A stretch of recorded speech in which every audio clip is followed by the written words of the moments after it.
Hi everyone, I'm Cheryl and welcome to the Sewing Room channel.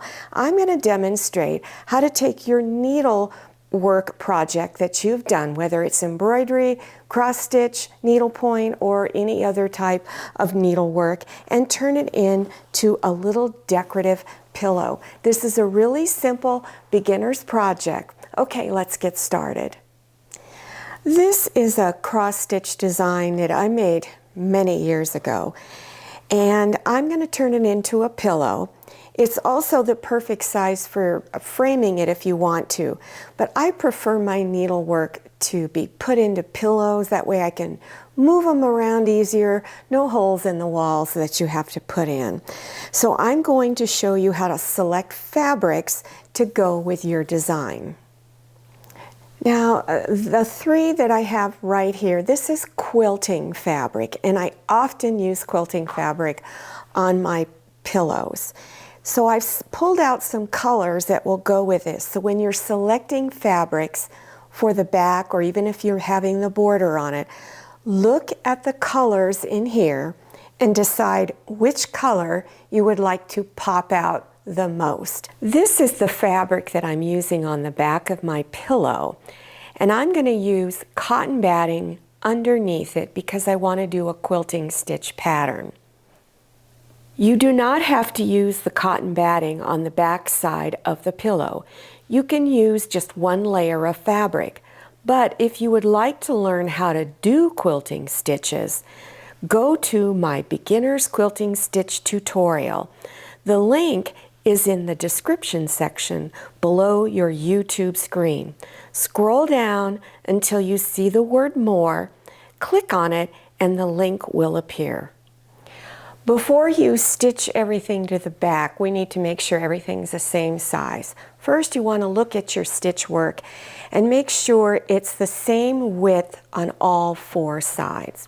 And so if you're not sure, just put a ruler on there and then trim it. So you would line, let's say this looks to be about 1.5 inches. So what I would do is I would line my 1.5 inch line on the edge of my design, and then I'm just going to use a rotary cutter to trim it off. Then I would go to the other edges and do the same thing, making sure it's all the same width.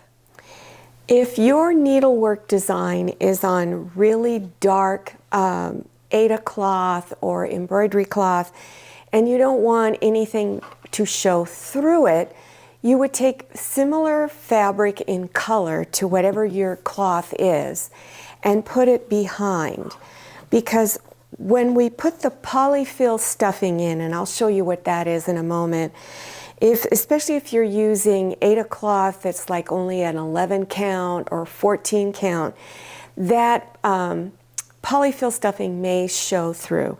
So what I like to do is put some fabric behind my Aida cloth or embroidery cloth and then cut this fabric to be exactly the same size. So go around all four edges and trim it.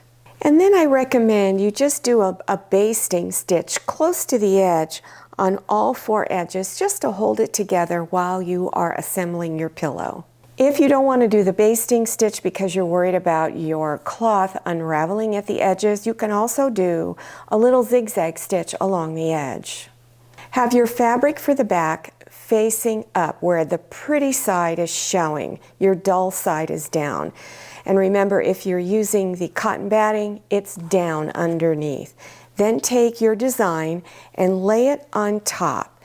And then you're going to take your ruler and trim this fabric to be an exact cut, same size. So I'm just lining my ruler up along the edge, and I'm going to go ahead and cut. If you don't have a rotary cutter and ruler, then of course take a regular ruler and draw a line on there and take scissors and cut it off.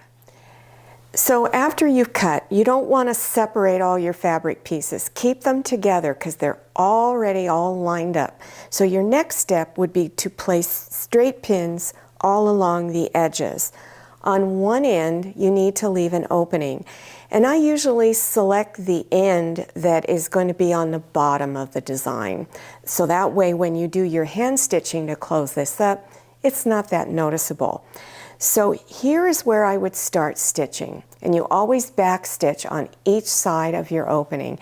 You want it large enough so you can kind of reach in a little bit and help turn this front side out.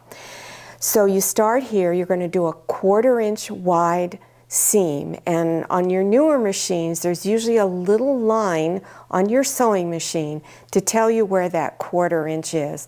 So just take a ruler and then from the needle out to your right side, measure to see where that line is. Then you would keep your raw edge up against that line. So back stitch, stitch down towards this corner. When you get a 1/4 inch away from here, leave your needle in the down position, then lift up your presser foot, turn your fabric, lower the presser foot, and continue stitching. And do that at all your corners. Then when you come around here, I have 2 pins telling me that's where I need to stop, because I've been known to stitch right over my opening, then I got to pull some stitches out. So put 2 pins where you want to stop and then back stitch. After you've done stitching, then you need to trim a little bit of the fabric off at the corners so that when you turn it front side out, it will lay a lot nicer. So I'm just using a rotary cutter, but you can use scissors also. I'm going to go straight across like this, and you want to leave about 1/8 of an inch from your stitches out towards the edge. So do this at all 4 corners. Now go through your opening to begin turning it front side out. So I'm just going to start by pushing this corner out, and then I'll go over to the next corner and begin pulling it through. To help you push out the corner, when you buy your polyfill, that's the stuffing for the pillow, the small bag usually comes with a little stick, or if you've got a chopstick at home or something else, don't use your scissors. Go in and just push the corner out with that stick. If you're still having problems getting your corner to come out, take a straight pin and just insert it into the fabric and begin pulling it out. This is the back. Here you can see the side seams. Here's my opening, and then here's the front. Now it's time to put in your stuffing. When you pull the stuffing out of your bag, you need to break it up a little bit so that it doesn't look clumpy and bumpy along the outer edges of your pillow. And then when you're inserting it in, you want to push it as far back into the pillow as possible. So push it down into your corners first and use that little stick that comes with your polyfill. So fill up the corners, then the middle, and just keep working your way up, and then make sure again you fill your corners in. So far this is what it looks like. Now you can put a lot of stuffing in this if you want to.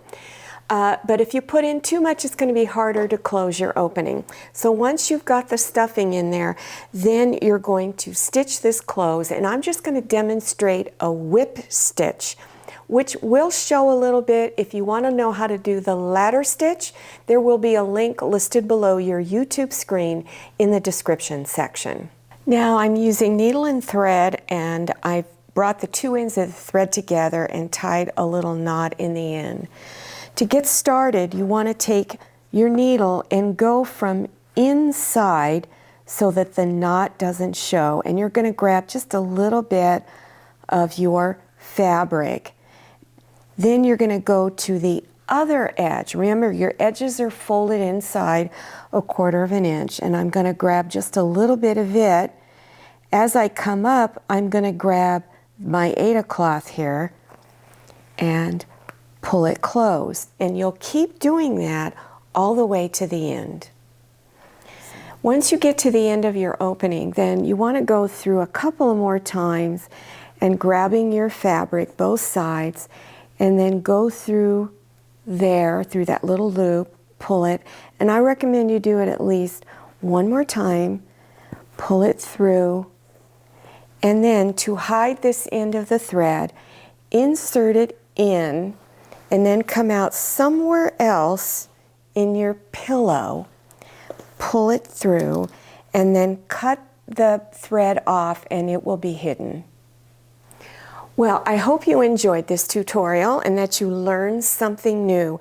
If you're interested in learning more about cross stitch, I will have a link listed below your YouTube screen in the description section, and I will show you all kinds of projects that you can make from your cross-stitch designs or even your embroidery designs. Also, there will be links to my sewing tips and other simple beginners sewing projects.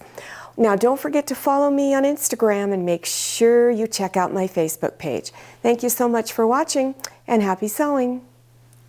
If you like the Sewing Room channel, one of the best ways to show your support is to subscribe by clicking on that red subscribe button and give this video a thumbs up. And don't forget to click on share to share this video with your friends. And make sure you click on the bell so you receive notifications for all my new videos. I'm Cheryl, this is Manny, and this is Scotty. See you next time.